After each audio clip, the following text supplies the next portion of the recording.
We should be live now. I should have done this before, Eric. I should have gotten my copy of the bill list.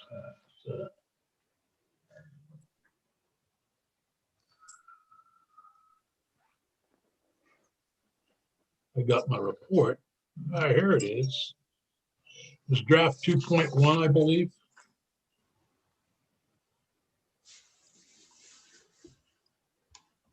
I think hopefully we have an as passed. This is Eric Fitzpatrick of the Office of Legislative Counsel. Yep. Okay.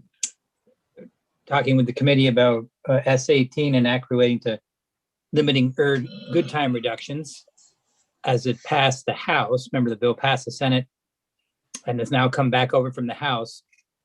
And you should have an as passed by House version on the web page. Okay. Eric? Yeah. We do have House proposal of amendment. How will we know what the changes are from ours? There's only, I'll describe them. They're very extremely minor. Okay. So there's only two. And the two differences, they kept the bill except for, they made two, what I would describe as technical changes.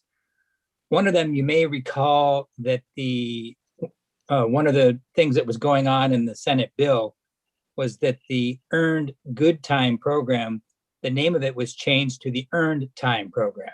Everybody remember that piece? Yeah. Well, there was one instance where we forgot to make the change. So the word good is struck in one additional place in the House bill. Okay. Because it was just one that we missed on the Senate version of the bill. The other change is going to be in, and it has to do with the not the effective date, but the applicability date of the changes made in the bill, and that's in subdivision 5 toward the end of the bill. You remember what was going on with the bill itself. There was I think 7 offenses that were specified. They were referred to as disqualifying offenses. And the idea behind the bill, at least one of the things going on in the bill, was to say anyone who had been convicted of one of those particular 7 disqualifying offenses, and if they were incarcerated already under Department of Correction supervision at the time the bill passed, then that group of people would not be able to earn good time anymore in the future. Remember that? They wouldn't take away any of the good time that they had already earned, because remember, the program went into effect on January 1st of this year. So those folks, along with everybody else who's entitled to it, they've already been earning good time for the past, 4.5 months or so now, right? Or no, 3.5 months, sorry. So you can't take away anything that they've earned already, but what was going on in the bill was saying, all right, for those 7 offenses, after the bill passes, they won't be able to earn anymore after that. So the change in the House bill, and it was using the Senate bill was, you remember, there was a constitutional principle that was sort of underlying the idea that The notwithstanding 1 VSA 214. yes, that's the same idea exactly. That language stays in, but that's right where the new language is, Senator Sears, exactly.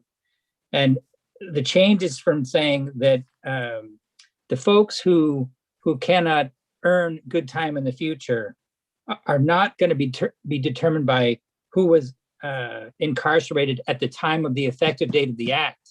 Rather, they're going to be determined by who was incarcerated on January 1st, 2021. And the reason for that is the Attorney General's office caught this and brought it to my attention. And I agree with their reasoning, which is that you remember the idea of being able to defend this change under the ex post facto clause of the Constitution. Their argument is, and I think it's a reasonable argument, as is the Defender General's argument as well. So we're going to see what the court says. But their argument in defense of it is, well, look, we're not punishing anybody retroactively. We're not retroactively taking away anyone in this group of 7 disqualifying offenses. We're not taking away their ability to participate in the Earned Good Time program. We're just returning them to the state of the law as it was before January 1st, when there was no good time program at all.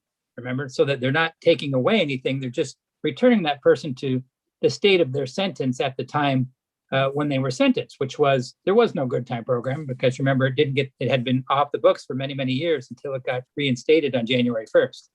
The problem they realized was that, well, let's say, and there have been a few defendants who fall into this category. Let's say somebody is sentenced on February 15th. That person is sentenced at a time when the earned good time program is in effect, because it started on January 1st. So that person would be able to argue, and would have a very strong argument, that if they're then booted out of the earned good time program as of the effective date of this act, well, it is taking away a right that they had, because when they were sentenced, the earned good time program was in effect, as opposed to all the pre-January 1st people. They were the ones who were sentenced when there was no earned good time. So they're the ones for whom it can be argued, as the Attorney General will, hey, there is no retroactive punishment going on, because they're just being returned to where they were before the program ever started. So in order to address that problem, the fix was to say, okay, the folks who can't earn good time going forward are the defendants the offenders who are already been sentenced and are already in Department of Corrections custody for one of these 7 offenses as of January 1st. That's the operative date. It's moved back from effective date of the act to January 1st, because those folks are the ones who were sentenced before the program went into effect. They were sentenced when there was no program. So you can logically argue, all right, they're just being returned to the state of affairs before the program got started by DOC, because they were sentenced before January 1st, as opposed to anyone who was sentenced between January 1st and now, or whenever this act gets signed by the governor. Those folks are being sentenced when there's earned good time program on the books, so they wouldn't be having a retroactive, could be viewed as a retroactive detriment applied to them, and it would be much more difficult to defend the statute if that were the case. So Eric, correct me if I'm wrong on this, because it's a little confusing, but Right. So in other words, there are basically three groups that we're talking about. So somebody who committed a crime prior to January 1st and was sentenced, that person will not be eligible for earned time going forward, but they'll get the earned time from January 1st until active date of the act. Correct.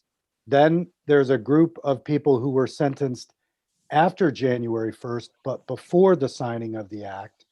Those people will continue to get earned time going forward, even after the act is signed.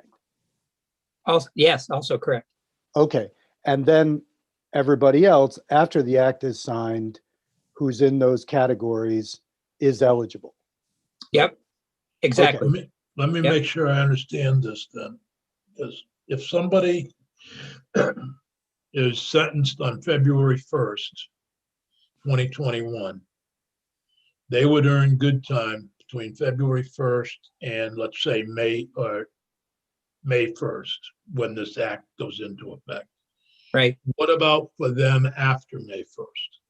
They continue to earn good time. They can keep So participating. we've set this up so that they're kind of unique in that, and this is what the House change does, correct? Yes. Our intent yes. was that small group would not. Well, I think I don't think we were as cognizant, the committee, of that particular group. You were more thinking of folks who had been sentenced before that, before January 1st. How many were there any estimates of how many people are impacted by this?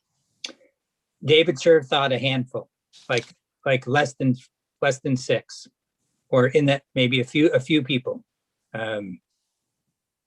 Well, and in a sense that they, although the victim notification piece has been beefed up, remember for for those folks who have been sentenced since January 1st, there is some victim notification on the books that from this act. There never was any beforehand. That was the problem that you were addressing, is that there never was any victim notification for those pre-January 1st people.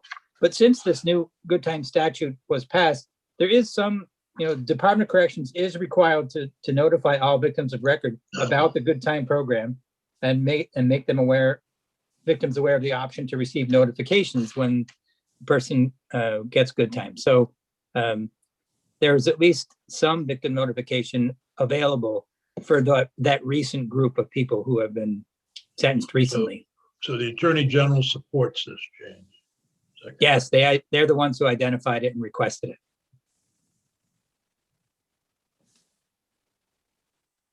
Okay. Any questions for Eric? Is someone going to raise an issue of unequal treatment? Well, the Defender General made it clear that they would, with the whole bill, they would Yeah. be going down that road. So, but I think this protects us in a way that we weren't protected before. So it's, Oh. am I right about that, Eric? This is a better case to take into court. Yes, I think it improves. I'm not going to predict what Judge Grierson's branch of government is eventually going to say, but yes, I think this improves the odds for defending it. Yep. Okay. All right. Any other comments, questions before we take a vote whether to accept these changes or not and recommend that the Senate concur? So I believe I voted against this bill originally. And so I'm going to have to vote against the amendments and against the adoption of the bill itself. You might like it seems you might like at least the amendment for those people who were sentenced after January. Yeah, but it doesn't do it for me. So I am going to have to vote against them. Understood. So all those in favor of reporting that the House concur with the changes that the Senate concur with the House changes. Senator Baruth. Are calling the roll? Yeah, Peggy, could you call the roll, please? Sure. Thank you, Alice. Senator Benning, Yes. Senator Nika, Yes. Senator White, No. Senator Baruth, Yes. Senator Sears. Yes. So do we send this to Bloomer and do all the same stuff? No, it's right on it'll be on the noted on the action calendar tomorrow morning. We passed it over, so we don't have to do anything. Okay. I'll just I keep just the have record of to, action. I just have to report what the changes were and why they made the changes. And if Eric has a cheat sheet, he's welcome to send it to me. If not, I think I can handle it. No, I've got a summary, Senator Sears, I can send your way so you can refer to it if it might be helpful. Yeah, it might be. Speaking of cheat sheets, I've forgotten now who the attorney was on the Kern-Hatton bill, Dick. Kim Doherty? No, I'm sorry. Our the alleged drafter. counsel, Oh, drafter. oh, Bryn. No, that was me. You mean That was the Eric. statute of limitations? Oh, Yeah. yeah. S99.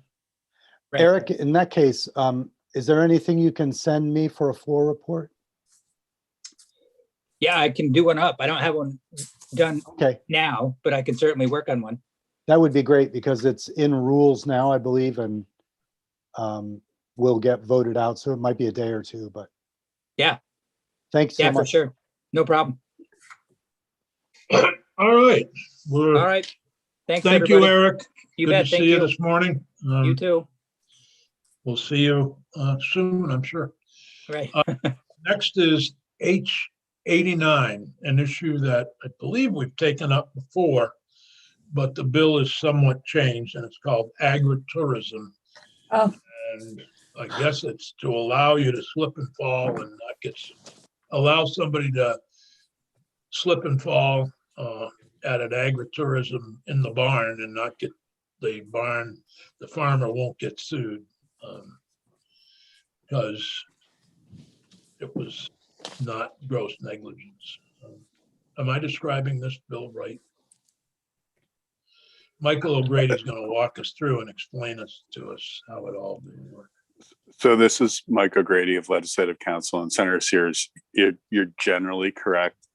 This bill would limit the liability of agritourism host for any death or injury that occurred for a participant due to the inherent risk from the agritourism activity. It's similar to bills that you've passed in the past, such as for sports, the inherent risk from sports, the inherent risk for landowners who make their property available for recreational uses without consideration, for equine activities, people who are engaged in equine activities, they have a limited liability due to the inherent risk from the activity. So generally, yes, it's your summary was correct with some finer nuances to be added. I can walk through the bill if you would like. Please. Yep. How I haven't been in committee yet. Do you like to share screen or not share screen? I think we've all got the as passed the House version, but you could share the screen. I think we find it more helpful. Okay. Can I ask Mike if the as introduced is the same as passed? No, it is not. Okay, all right. Do you have the as passed? No, I have the as introduced. Okay. So I'm going to share my screen then. I must have printed out. Yeah, I should have done that. My God, they had a lot of sponsors of the bill.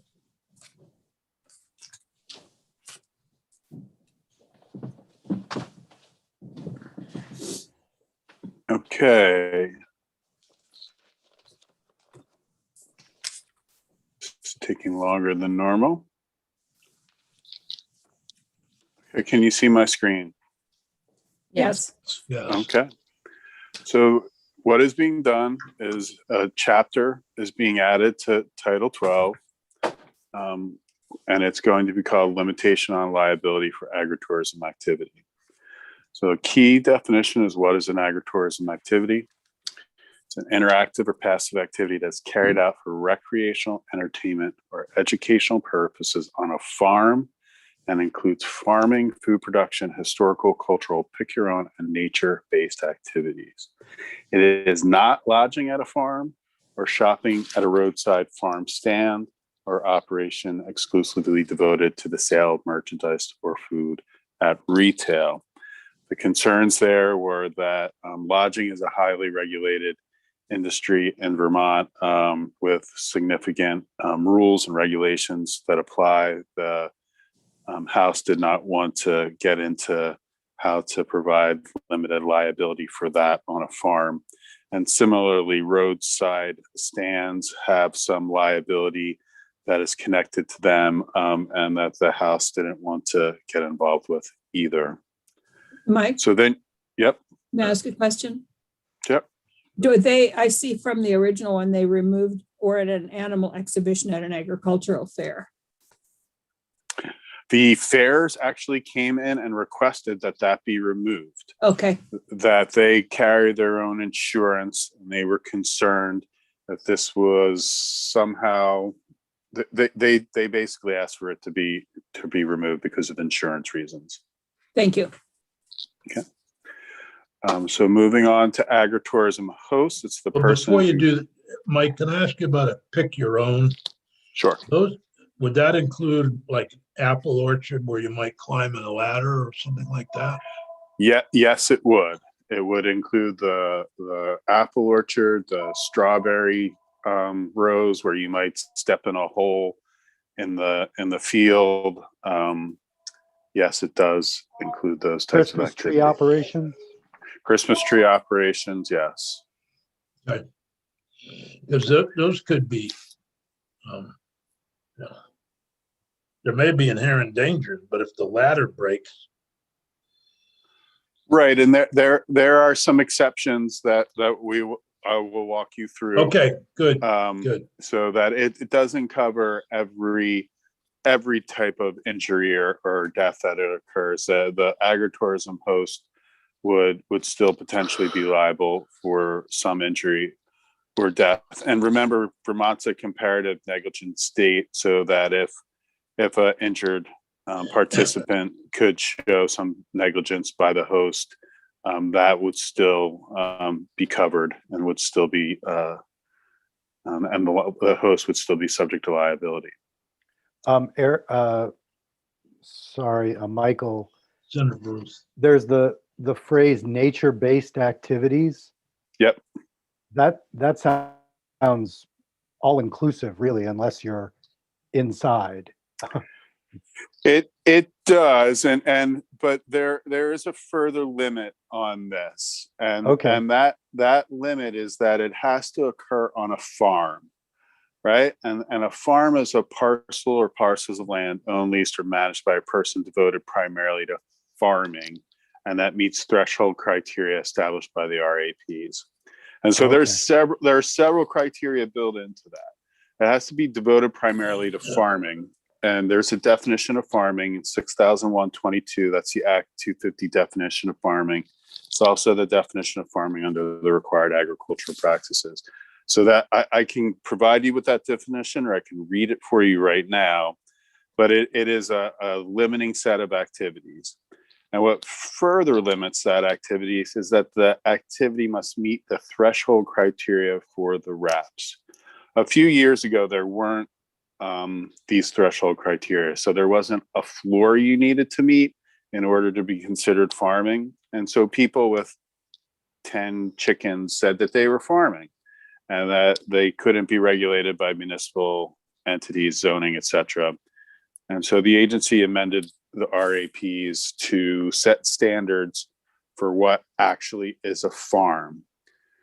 So that's a limiting factor. So it's going to be a nature-based activity on a farm. So some farms have walking paths.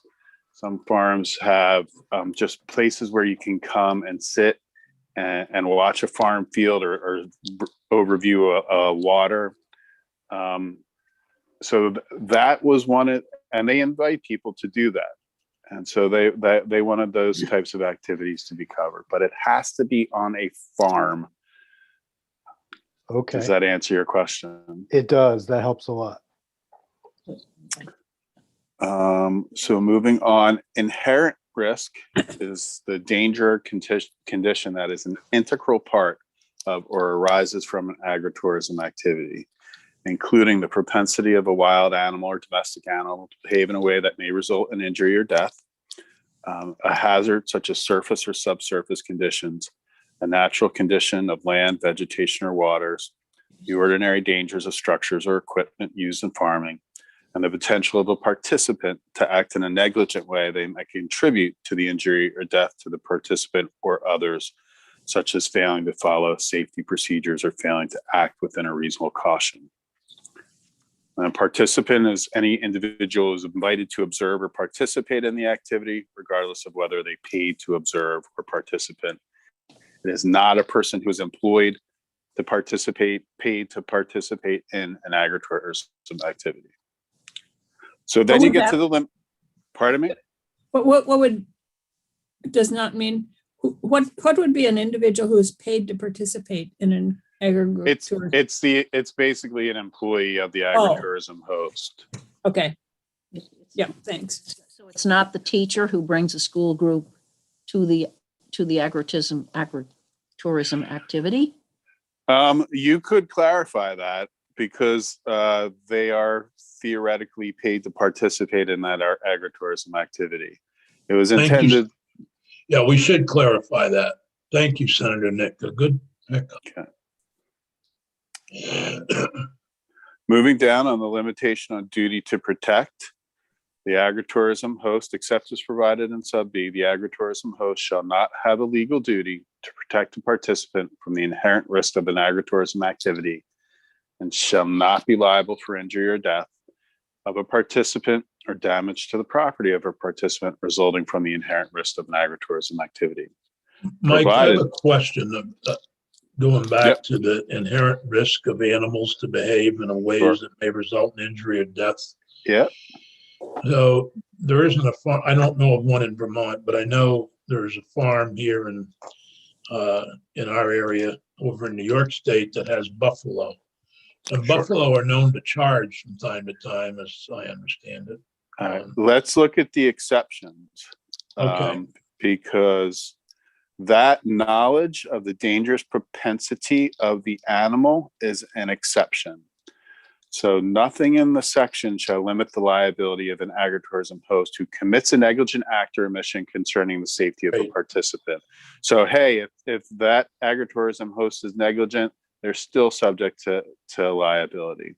Or they have actual knowledge of a dangerous condition on the land, facilities, or equipment. Maybe they know there's a hole in their strawberry field that people have stepped in before and that they have not fixed. That is something that will accept them from the limitation on liability. Or they know of the dangerous propensity of an animal used in the activity, which approximately causes injury or death to the participant, and does that make that danger known to the participant. So if you are on that buffalo farm and you somehow have given the participant direct access to the buffalo and you haven't warned them of the buffalo's threat or propensity to cause injury, you're not going to be accepted from liability. You are going to be subject to potential liability.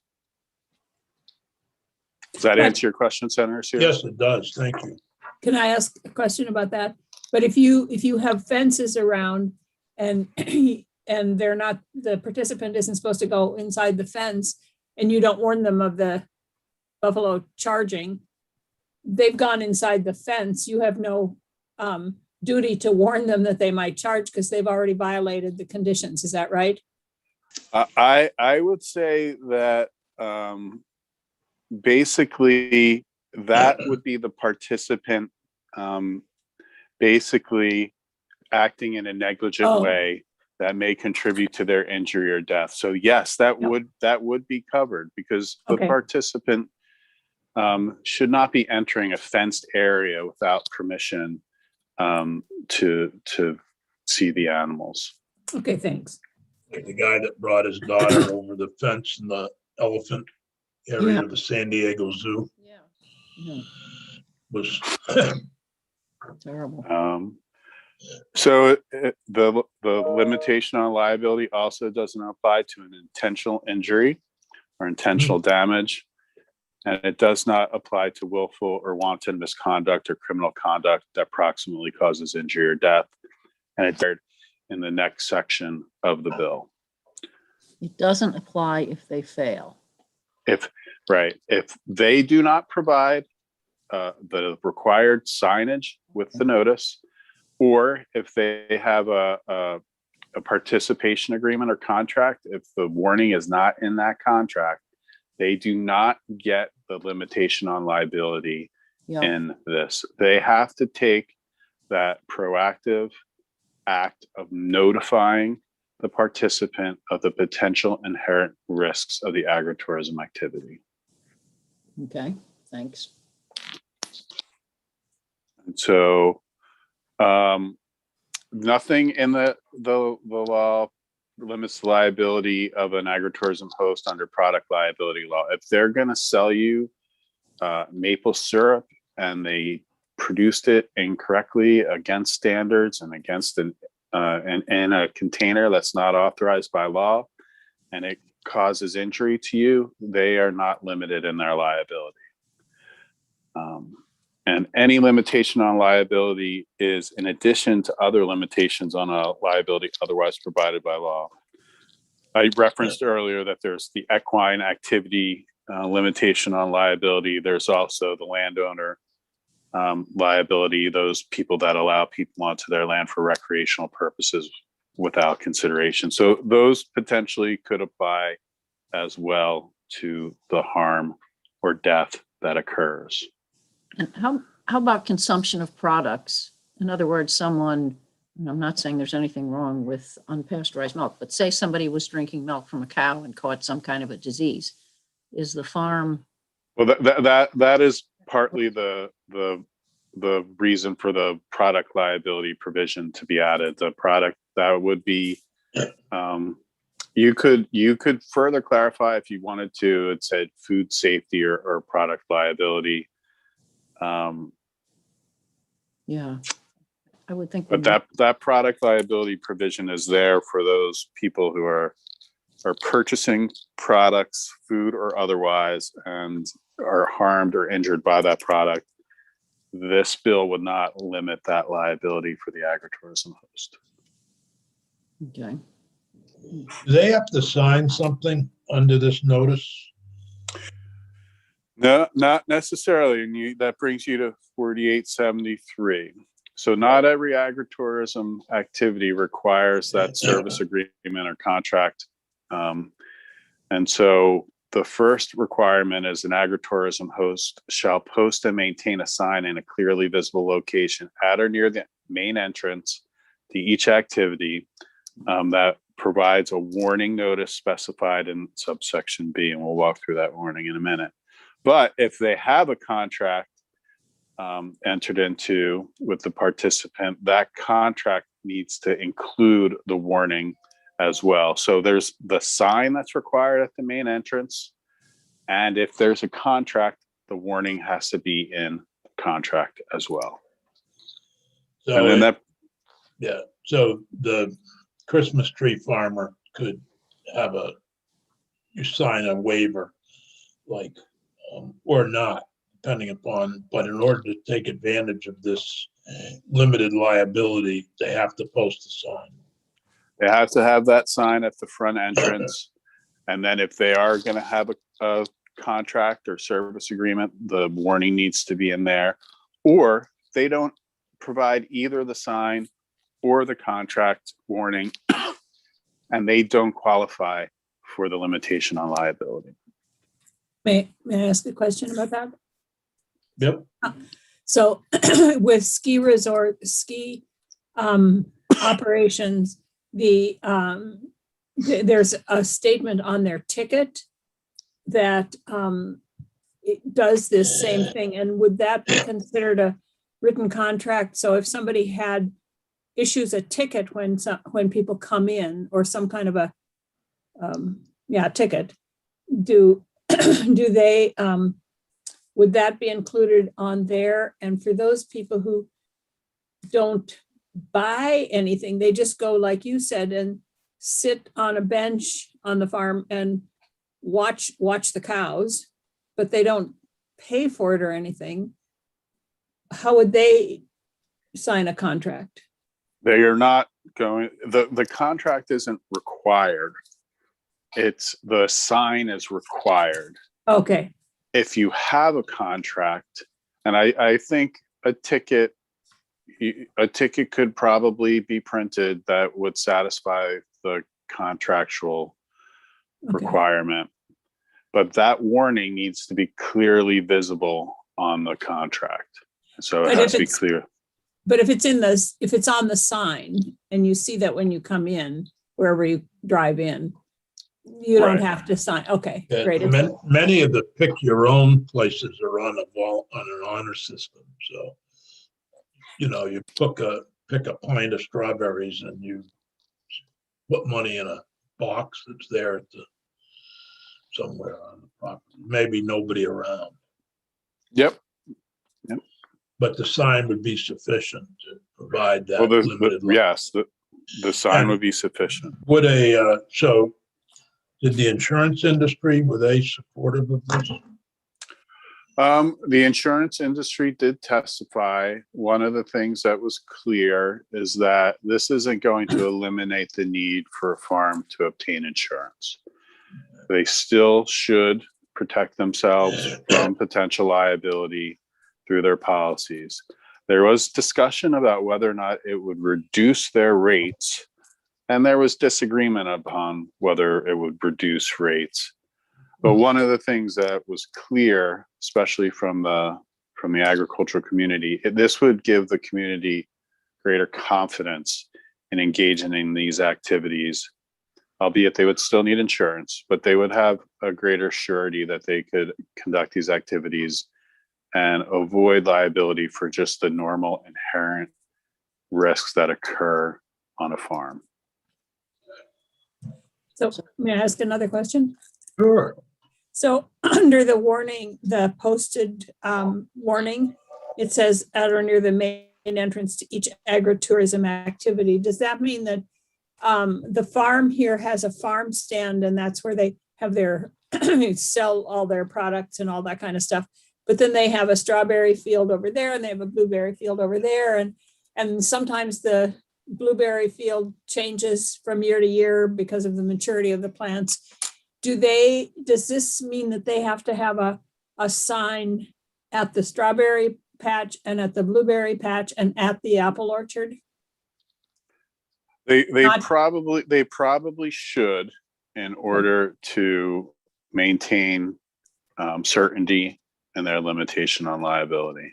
Okay, because you may not even go to the main stand because they have a little place. Well, right the there where- stand does not qualify because the stand is something that the house was concerned. It was too much about retail.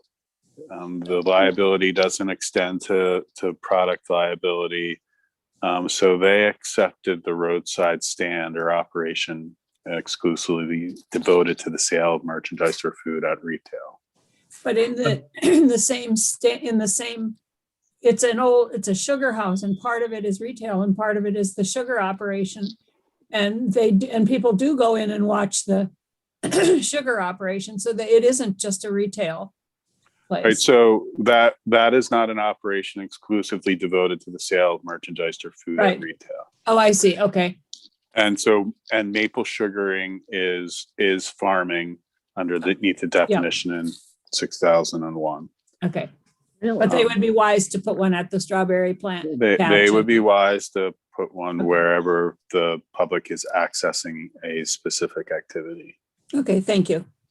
So could I ask a question, follow up on Jeanette question? So with Yep. regard to the sugaring operation, I mean, the sugar house might be located on one parcel of land, I can think of several, that are not on any land that's connected to where you actually tap trees. In other words, you may have a stand on they may be boiling there and doing all that, but trucking it in by truck to the stand, not to the stand, to the sugar house, but it's not on the land where as I say, where they tap the trees. Is that building and all that's in it covered and would come under this?